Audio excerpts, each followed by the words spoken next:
question que vous lui avez posée. Pour dire ceci, c'est la première fois que j'entends que nous refusons de discuter avec le Rwanda. Le Rwanda, je vous le rappelle, n'a jamais reconnu, ou si vous voulez, a toujours menti sur la vérité de ce qui est son agression contre la RDC. Il a toujours présenté le problème comme étant un problème interne au Congo et les supplétifs du M23 comme étant des Congolais qui sont révoltés à cause de ceux qui arrivent à leur communauté. Mais tout le monde sait aujourd'hui que c'est un mensonge et le Rwanda est le seul encore à nier cela, à continuer de dire qu'il n'agresse pas la République démocratique du Congo malgré toutes les preuves et documents qui a.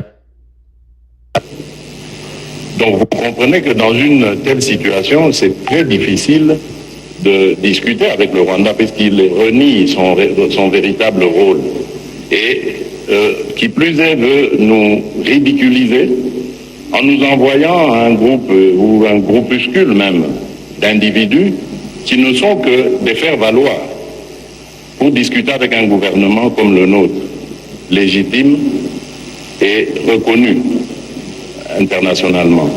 Donc ils nous envoient ces supplétifs cherchant à ce que nous allions dans des discussions avec eux pour retomber dans les travers du passé. C'est-à-dire, après les discussions, il va y avoir une scission dans ce groupe-là. Un groupe va venir en République démocratique du Congo essayer de rentrer dans les institutions, principalement l'armée, et l'autre groupe va faire dissidence pour rester en réserve et se préparer à d'autres agressions. Parce que la réalité, c'est que le Rwanda vit de ça. Ces agressions à répétition, cette instabilité entretenue de la RDC profite énormément et économiquement au Rwanda. C'est ça la vraie raison. Voilà pourquoi le Rwanda ne voudra jamais discuter et voilà pourquoi la République démocratique du Congo refuse de discuter avec ces pantins qu'on nous présente comme des gens qui revendiquent quelque chose.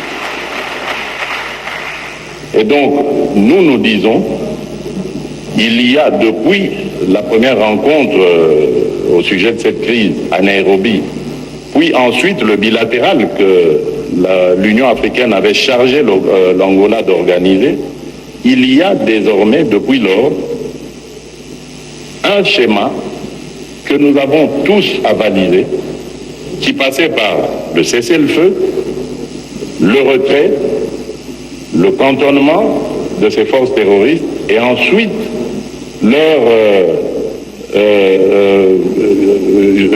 leur introduction dans le programme DDRCS, donc désarmement, démobilisation et réinsertion ensuite.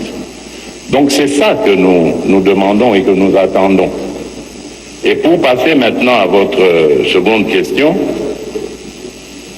j'avais critiqué et non pas rejeté la force est-africaine, critiqué leur comportement vis-à-vis justement de ces accords dont je viens de parler, qui sont clairs. Le SOFA est très clair, avec des dates précises et des modalités même de retrait et de faisabilité, de mise en œuvre de cet accord.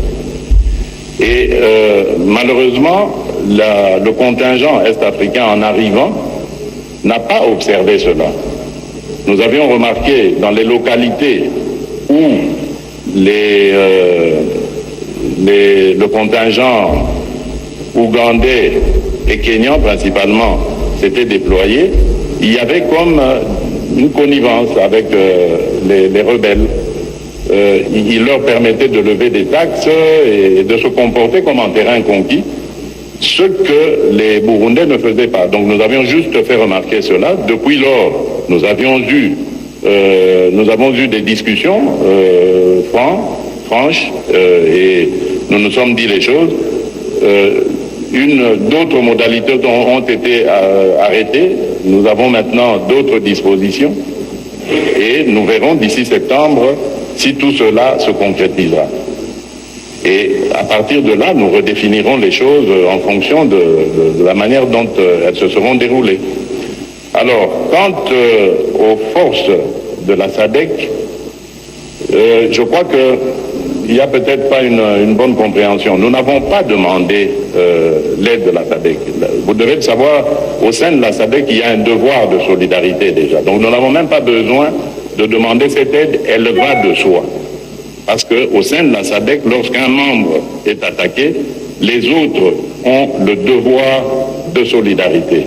Et c'est ce que la SADC a exprimé en m'invitant à cette rencontre de la Troïka, donc c'est le mécanisme de paix et sécurité de la SADC, pour que j'explique la situation de la République démocratique du Congo, mon pays. Et c'est suite à cela que, devoir de solidarité faisant, la SADC a exprimé son désir de venir aussi en RDC, parce que obligé par notre charte. Et donc, depuis lors, il est question maintenant de mettre cela en œuvre. Mais vous le savez, je l'ai dit, il y a la force est-africaine qui est là. Il faut d'abord observer comment est-ce qu'elle va se comporter. Et la force de la SADC reste en attente et toujours à la disposition de la République démocratique du Congo pour intervenir à tout moment. Et depuis la semaine dernière, je pense, VPM Affaires étrangères, à Luanda, nous avions convenu devant l'Union africaine et les représentants des autres communautés régionales de donner à la République démocratique du Congo la coordination de toutes ces décisions, le management de toute cette crise.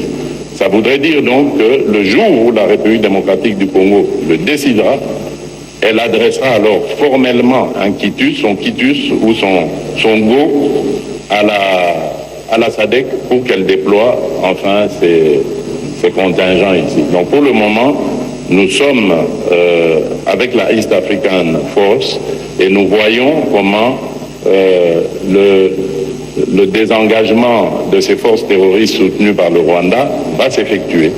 Jusqu'à septembre, nous n'avons donc aucun commentaire à faire sur cela et nous aviserons d'ici là. Voilà. Merci Monsieur le Président. Monsieur Grace Amzati de Radio Okapi. Merci. Je m'adresse au président Félix Tshisekedi. Monsieur le Président, cette grande commission mixte entre la République démocratique du Congo et la République sud-africaine, ou alors la coopération bilatérale entre les deux pays, existe depuis plusieurs années, assortie de plusieurs accords. Quel bilan tirer des précédentes résolutions, notamment en ce qui concerne les facilités à faire les affaires entre les deux pays? C'est parce que c'est grâce à ces bilans, ou suite à ces bilans, que nous pouvons nous faire une lumière sur les éventuels résultats des engagements actuels entre les deux pays. Et la seconde question, Monsieur le Président, de manière concrète, qu'est-ce que vous attendez des Sud-Africains sur le plan économique et sécuritaire? Merci. Merci. Bon, le bilan, je dirais, on ne peut pas dresser un bilan définitif à ce stade.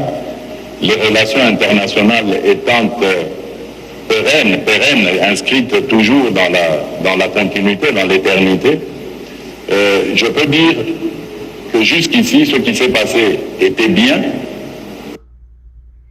nous pouvions mieux faire. Et c'est ce que nous sommes en train de faire maintenant. Il y a toujours, dans les relations internationales, la possibilité d'améliorer les choses. Et c'est ce sur quoi nous nous sommes penchés cette fois-ci. Vous avez bien entendu le président Cyril Ramaphosa le dire, mais avant, dans le compte rendu du vice-premier ministre, ministre des Affaires étrangères également, on a insisté sur le fait que nous allons devoir faire le suivi et la mise en œuvre de cela. Parce que ces résolutions ont toujours été prises et répétées en vœux pieux. Et aujourd'hui, nous allons tout mettre en œuvre pour que cela devienne réalité. Et surtout, en ce qui concerne le milieu des affaires, parce que comme vous le savez, la difficulté qu'a l'Afrique aujourd'hui, c'est de commercer avec elle-même. le plus grand nombre d'échanges commerciaux et économiques que l'Afrique fait, c'est toujours en dehors du continent. Le taux d'échange entre Africains est de 16%, si mes souvenirs sont bons, et c'est très très peu.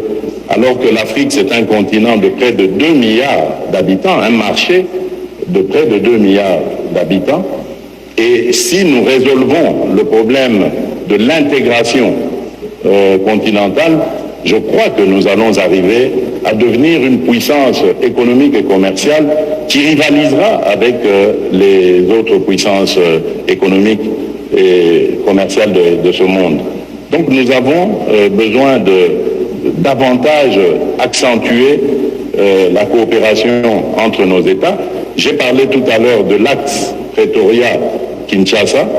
Ça signifie, entre Kinshasa et Pretoria, vous avez deux pays qui sont potentiellement riches, qui sont démographiquement bien peuplés et qui peuvent, avec leur influence, booster toute la zone d'Afrique australe et l'amener à un autre niveau économique, ce que nous souhaitons tous. Bien évidemment, cela passe par davantage d'échanges et surtout de suivi des résolutions que nous prenons ici. Et c'est cela, pour répondre à votre dernière question, que j'attends de l'Afrique du Sud. Parce que nous avons dit les choses ici autrement qu'elles n'avaient été dites jusqu'à ce point. Et j'espère aussi que nous allons les faire autrement qu'elles n'avaient été faites jusqu'à ce point. Voilà. Merci. Alors, mesdames et messieurs de la presse, comme vous le savez, le programme est encore très long pour les deux chefs d'État. Ils sont attendus au Palais du Peuple. Et comme je viens de le dire, le communiqué final que nous allons mettre à votre disposition a vraiment toutes les réponses à vos questions. Et nous allons prendre, si vous le permettez, Monsieur le Président, juste deux petites questions, ou une petite dernière en tout cas. Oscar Mbal, directeur des infos de la RTNC. Merci madame. C'est une petite question que je vais adresser au président de la RDC au sujet du grand Inga, le communiqué final en affirmation. La ministre sud-africaine a mis l'emphase sur ce programme, ce grand projet, même le président Ramaphosa, c'est pour montrer l'intérêt attaché à ces grands projets Inga.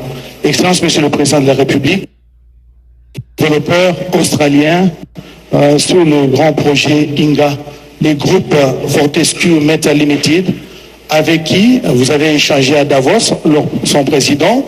Je voudrais savoir s'il y a de la place pour tout le monde, pour tous les pays, dans ces vastes projets, parce qu'à un moment donné, vous hésitiez vous n'étiez pas pour le contrat d'exclusivité, parce que l'Afrique du Sud est intéressée, il y a d'autres pays qui sont intéressés. Est-ce qu'il y a de la place pour tout le monde? Bien sûr, et je continue à refuser l'exclusivité. Monsieur Andrew Forrest, puisque c'est de lui qu'il s'agit lorsque vous évoquez son entreprise Fortescue, connaît ma position, parce que dès les premiers instants où j'ai eu cet échange avec lui, je lui ai dit que je voudrais que le projet Inga soit un projet international, ouvert, multipartite, ouvert à plusieurs partenariats, et surtout les Africains. J'avais vraiment insisté sur ça, et vous entendrez partout où M. Andrew Forrest s'exprimera au sujet du Grand Inga, il répétera cela en disant « Notre porte reste ouverte à tous les autres partenariats ». Alors, il se fait que j'ai l'impression qu'au niveau du développeur, comme vous le dites, la firme Fortescue n'a pas vraiment rempli les conditions qu'on attendait d'elle. Mais comme le projet n'était pas fermé et uniquement consacré à un partenariat avec Fortescue, donc nous nous sommes sentis libres de discuter avec d'autres potentiels partenaires.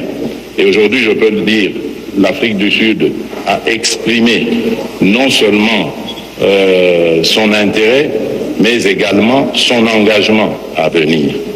J'ai eu aussi, il y a quelques semaines, des discussions avec les représentants de la Banque mondiale et je peux vous dire que de ce côté-là aussi, la Banque mondiale est de nouveau dans l'engouement de vouloir revenir dans ce projet parce qu'elle en a été écartée pour des raisons que j'ignore. Ça s'est passé avant mon avènement à la tête de la RDC, donc je ne saurais pas le dire. Mais là, elle exprime de nouveau les intentions de revenir, son intention de revenir dans la danse. Et donc voilà, les cartes sont de nouveau prêtes à être redistribuées et le projet est prêt à prendre forme. Et je terminerai peut-être par aussi l'intérêt manifesté par la République populaire de Chine, parce que dans mon entretien avec le président Xi Jinping, il ne l'avait pas exclu non plus. Mais évidemment, je crois que tous ont besoin d'une architecture, d'un montage financier de ce projet pour connaître les capacités des uns et des autres à pouvoir donc prendre le taureau par les cornes. Et donc je crois que, évidemment, il y a de l'engouement et de l'espoir. Le projet Grand Inga verra le jour, ça c'est certain.